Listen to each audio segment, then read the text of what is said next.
అందరికీ నమస్కారం. వారధి వారాహి వార్తల విశ్లేషణ కార్యక్రమానికి స్వాగతం. రోజు మాదిరిగానే ఈరోజు మే 29 దినపత్రికల్లో వచ్చిన విశేషాలను ఒకసారి పరిశీలిద్దాం. ముందుగా ఈనాడు దినపత్రిక నుంచి వార్తలు ఒకసారి చదువుదాం. అపరాధం ఎవరికి? సెల్లార్ల వ్యాపార కేంద్రాలుగా మార్చిన వారిదా, రోడ్డు పక్కన వాహనాలు నిలిపిన చోదకులదా అంటూ ఒక వార్తను వీళ్ళు విశ్లేషణాత్మకంగా రాశారు. అంటే ఇటీవల కాలంలో ట్రాఫిక్ నియంత్రణ పేరుతో ఉత్తుత్తి హడావుడే పోలీసులు చేస్తున్నారు, దీంతో వాహనదారులు ఇబ్బందులు పడుతున్నారు అన్న యాంగిల్లో వీరు ఒక వార్త రాశారు. నగరంలో ట్రాఫిక్ నియంత్రణ పేరుతో ఇప్పటికే పలు కూడలను రాజకీయ నేతల లబ్ధి కోసం మూసేసి చోదకులకు చుక్కలు చూపిస్తున్నారు. ప్రణాళిక లేకుండా హడావుడిగా తీసుకుంటున్న నిర్ణయాలతో రోడ్డు ప్రమాదాలు మరింత పెరిగాయి. తాజాగా ట్రాఫిక్ క్రమబద్ధీకరించేందుకు పోలీసులు ప్రత్యేక డ్రైవ్ పేరుతో రహదారుల పక్కన నిలిపిన వాహనాలను లాక్ వేసి అపరాధ రుసుములు వసూలు చేస్తున్నారు. దీనిపై తీవ్ర వ్యతిరేకత వస్తుందని చెప్పి ఈనాడు వారు ఒక విశ్లేషణాత్మకమైనటువంటి కథనం రాశారు. అంటే రోడ్డు పక్కన ఏ వాహనం అయితే కనిపిస్తుందో ఆ వాహనాన్ని పోలీసులు లాక్ చేసి దాన్ని అపరాధ రుసుం 1035 రూపాయలు కట్టిన తర్వాతే ఫీజు చెల్లించిన తర్వాత ఆ వాహనాన్ని విడిచిపెడుతున్నారు. ఇలా చేయటం వల్ల ఎక్కడ సరైన పార్కింగ్ లేకుండా మీరు ఇలా చేయడం ఎంతవరకు కరెక్ట్ అని చెప్పి ప్రజలు ప్రశ్నిస్తున్న విధంగా అనేది ఈనాడు సారాంశం. పెద్ద ఆసుపత్రిలో ఏమి జరుగుతోంది? రోజు విశాఖ కేజీహెచ్కి సంబంధించి ఒక వార్తను వీళ్ళు ప్రధానంగా రాస్తున్నారు. అందులో భాగంగానే ఈరోజు కూడా ఈనాడు పెద్ద ఆసుపత్రిలో ఏం జరుగుతుంది అనే ఒక వార్తని వీళ్ళు విశ్లేషణాత్మక కథనంగానే రాశారు.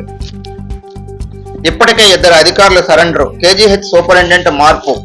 కింగ్ జార్జ్ ఆసుపత్రి కొద్ది రోజులుగా అధికారుల మధ్య పోరు జరుగుతుంది. ఫలితంగా పెద్ద ఆసుపత్రిలో పాలన కుంటుపడేదన్న అభిప్రాయాలు వ్యక్తమవుతున్నాయన్న యాంగిల్లో వీళ్ళు పెద్ద ఆసుపత్రిలో ఏం జరుగుతుంది అన్నది వార్త రాశారు. సాంఘిక సంక్షేమ స్థలాన్ని కాజేసేందుకు కుట్ర అంటూ వీరొక వార్తని ప్రధానంగా ప్రచురించారు. సాక్షి దినపత్రికలో వచ్చిన వార్తలను ఒకసారి మనం చూద్దాం. బడిలో పసందైన భోజనం. బడి పిల్లలకు ఇటీవల ఇస్తున్న ఆహారం పసందుగా ఉంది అనే యాంగిల్లో వీళ్ళొక వార్తను రాశారు. పిల్లలు ఎటువంటి భోజనం చేస్తున్నారు, ఇది వరకు ఎలా భోజనం చేసేవారు, ఇప్పుడు ఎలాంటి భోజనం చేస్తుంది, ప్రభుత్వం ఎలాంటి భోజనం పెడుతుంది అన్న దాని మీద వీళ్ళొక విశ్లేషణాత్మకమైనటువంటి కథనం రాశారు. తాజ్ హోటల్ చెఫ్ ఆధ్వర్యంలో వంటల తయారీపై శిక్షణ. మండల స్థాయిలో ఏజెన్సీల వారికి వంటల పోటీలు. 587 పాఠశాలలో మధ్యాహ్న భోజనం పథకం అమలు. పాఠశాలకు వచ్చే విద్యార్థులంతా భోజనం తినేలా ఏర్పాట్లు చేస్తున్నాము అంటూ వీళ్ళొక వార్తను రాశారు. ప్రభుత్వ పాఠశాలలో అమలవుతున్న గోరుముద్ద మధ్యాహ్న భోజనంను విద్యార్థులకు మరింత రుచిగా అందించేందుకు ప్రభుత్వం ప్రత్యేక దృష్టి సారించింది. జూన్ 12న పాఠశాల తెరచనుందున విద్యార్థులకు నాణ్యమైన చదువులతో పాటు వారి ఆరోగ్య పరిరక్షణకు పెద్దపీట వేసేలా ఏర్పాట్లు చేసింది. ఇందులో భాగంగానే మధ్యాహ్న భోజనంకి మంచి ఏర్పాట్లు చేస్తూ రుచికరమైన భోజనం అందించేందుకు సిద్ధంగా ఉన్నాము అంటూ బడిలో పసందైన భోజనం అంటూ ఒక వార్తను వీళ్ళు రాశారు. రోజు మాదిరిగానే కౌంటింగ్ కేంద్రాల వద్ద పరిశీలన. ప్రతిరోజు పోలీస్ కమిషనర్, జిల్లా కలెక్టర్ మల్లికార్జున వీరిరువురు వెళ్లి పరిశీలిస్తున్నారు. అందులో భాగంగానే వీరు కూడా ఒక చిన్న వార్తను రాశారు. ఓట్ల లెక్కింపునకు సర్వం సిద్ధం. జూన్ 4 దగ్గర పడడంతో అన్ని ఏర్పాట్లు పూర్తి చేసినట్టు జిల్లా కలెక్టర్ మల్లికార్జున తెలిపారు. కౌంటింగ్ ప్రక్రియ ప్రశాంతంగా పూర్తి చేసేందుకు పార్టీలు సహకరించాలి. విశాఖ పార్లమెంట్ నియోజకవర్గ అభ్యర్థులతో కలెక్టర్ మల్లికార్జున. కౌంటింగ్ కు తక్కువ సమయం, జూన్ 4 అంటే తక్కువ సమయం ఉంది కాబట్టి ఏర్పాట్లన్నీ పూర్తి చేశాం. అయితే అభ్యర్థులతో జిల్లా కలెక్టర్ ఒక సమావేశాన్ని ఏర్పాటు చేసి మీరందరూ సహకరించాలి, కౌంటింగ్ పూర్తయ్యేంత వరకు సహకరిస్తే ఈ కౌంటింగ్ లో ఎటువంటి అవాంఛనీయ సంఘటనలు జరగకుండా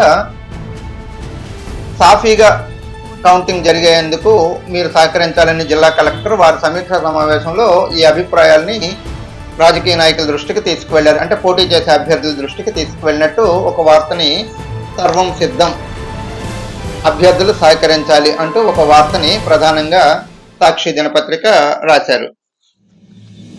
మత్స్యకార భరోసాకు సన్నద్ధం అంటూ మరొక వార్తని వీళ్ళు రాశారు. అంటే మత్స్యకార బ్రతుకు తెరువుల కోసం ప్రభుత్వం చాలా కృషి చేస్తుంది, మత్స్యకారులకు అందాల్సిన అన్ని పథకాలను అందిస్తున్నాము అంటూ ఒక వార్తని వీళ్ళు విశ్లేషణాత్మక కథనంగా రాశారు. వైఎస్ఆర్ భరోసా రిపీట్. వైఎస్ఆర్ మత్స్యకార భరోసా లబ్ధిదారుల ఎంపిక, 13,530 కుటుంబాలు అర్హులుగా గుర్తింపు, గత ఏడాది కంటే 1,357 మంది ఎక్కువ. ఈ ఏడాది ఎన్నికలు కూడా అమలు ఉండడంతో జాప్యం, కోడ్ ఎత్తివేత అనంతరం పంపిణీ చేయనున్న మత్స్యశాఖ అంటూ వీరొక వార్తని ప్రధానంగా ప్రచురించారు.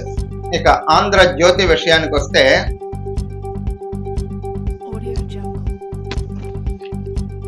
చిరస్మరణీయుడు ఎన్టీఆర్. నిన్న ఎన్టీ రామారావు అంటే నందమూరి తారక రామారావు మాజీ ముఖ్యమంత్రి జయంతోత్సవ సందర్భంగా విశాఖ తెలుగుదేశం పార్టీ కార్యాలయంలో మరొక ఏర్పాటు చేసుకున్నారు. వాళ్ళకి నివాళులు అర్పించడం, పూలమాలలతో ఎన్టీఆర్ విగ్రహానికి పూలమాలలు వేసి నివాళులు అర్పించారు. ఈ సందర్భంగా వారు చిరస్మరణీయుడు ఎన్టీఆర్ అని ఒకసారి గుర్తు చేసుకున్నారు తెలుగుదేశం నాయకులందరూ. ట్రాఫిక్ పైనే పోలీసుల దృష్టి అంటూ మరో వార్తని ఆంధ్రజ్యోతి రాశారు.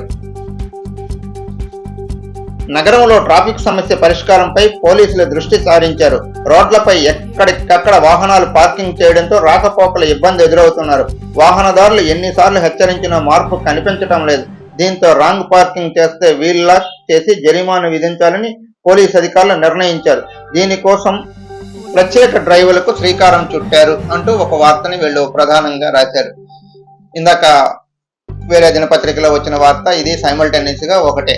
అంటే పోలీసులు ట్రాఫిక్ పై చర్యలు తీసుకుంటున్నారు. ట్రాఫిక్ నియంత్రణ చక్కగా ఉండాలి, రోడ్ల వైపు ఎటువంటి ఇబ్బందులు పడకుండా వాహనదారులు అన్నది పోలీసులు చేసిన ప్రయత్నాల్లో భాగంగా ఉంది అని చెప్పి వీళ్ళొక వార్తని, ఒక పాజిటివ్ వార్తని వీళ్ళు రాశారు. పోలీసులకి సహకరించాలి ప్రజలు, అప్పుడే ట్రాఫిక్ ఉంటుంది. వాహనదారులు ఎప్పుడైతే సహకరిస్తారో అప్పుడు పోలీసులు ఏ వర్కైనా చేయడానికి ఈజీగా ఉంటుంది అన్న యాంగిల్లో ఆంధ్రజ్యోతి ఒక కథనాన్ని రాశారు. జీహెచ్లో కలకలం, సూపరింటెండెంట్ లైంగిక వేధింపులపై ఆరోపణలు. పోలీసు నర్సింగ్ సూపరింటెండెంట్ ఫిర్యాదు, ఆమెపై ఆరోపణలు రావడంతో కొద్ది రోజుల కిందట సరెండర్ చేసిన ఆసుపత్రి అధికారులు. ఆ కక్షతోనే తప్పుడు ఫిర్యాదు చేశారన్న డాక్టర్ అశోక్ కుమార్. పోలీసుల విచారణ ప్రారంభం. ఈ అన్నిటిపైన కేజీహెచ్లో కలకలం అన్న దానిపైన ఒక వార్త రాశారు. అంటే ఇటీవల ఉద్యోగుల మధ్య నడుస్తున్నటువంటి తారతమ్య భేదాలు అవ్వచ్చు, లైంగిక వేధింపుల కేసులు అవ్వచ్చు, ఇవన్నిటిని పరిగణలో తీసుకొని వీరొక వార్త ప్రధానంగా రాశారు. ఉడికిన నగరం, వేడి ఎక్కువగా ఉండడంతో నగరంలో ప్రజలందరూ వేడి తాపాన్ని తట్టుకోలేక వెలవెల్లాడారు అన్న యాంగిల్లో మరో వార్తని వీరు ఉడికిన నగరం అంటూ ఒక వార్తని వీళ్ళు ప్రధానంగా ప్రచురించారు. వేడిగాలులు ఉక్కపోత, ఉక్కిరి బిక్కిరైన జనం. రోహిణి కార్తె తన తడాకా చూపిస్తుంది. ఎండకు ఉక్కపోతకు తోడవడంతో నగరవాసులు మంగళవారం ఉడికిపోయారు. ఉదయం 10 గంటల తరువాత బయటికి రావడానికి వెనుకంజ వేశారు. ఆదివారం అర్ధరాత్రి తరువాత బంగ్లాదేశ్, పశ్చిమ బెంగాల్లో తీరం దాటిన తీవ్ర తుఫాన్ క్రమేపీ బలహీనపడినా ఇంకా దాని దిశగానే ఈ భూ ఉపరితలంపై గాలులు వీస్తున్నాయి అంటూ ఒక వార్తని వీళ్ళు రాశారు. నగరం ఉడికిపోతుంది అంటూ. ఆంధ్ర ప్రభ విషయానికి వస్తే, ఒడిస్సా టు హైదరాబాద్ అంటూ ఒక వార్తను వీళ్ళు రాశారు. అంటే గంజాయి ఎలా సరఫరా అవుతుంది, ఎక్కడి నుంచి ఎక్కడికి ఎలా వెళుతుంది అన్న దాని మీద వీళ్ళు పరిశోధన చేస్తూ ఒక వార్తను వీళ్ళు రాశారు.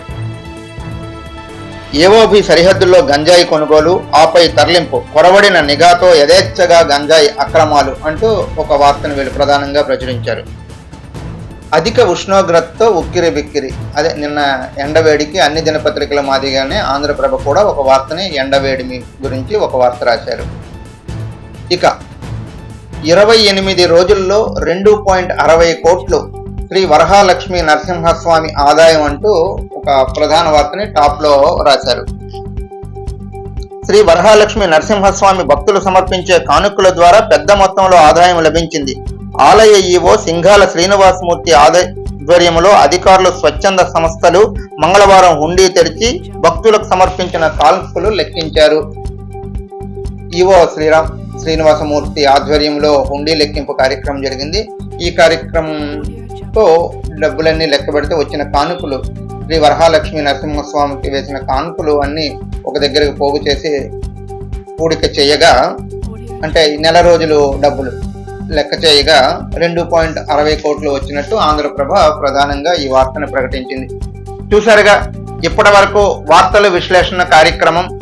రేపు ఇదే కార్యక్రమంలో మళ్ళా కలుద్దాం. అంతవరకు సెలవు. మీ శివప్రసాద్. నమస్కారం.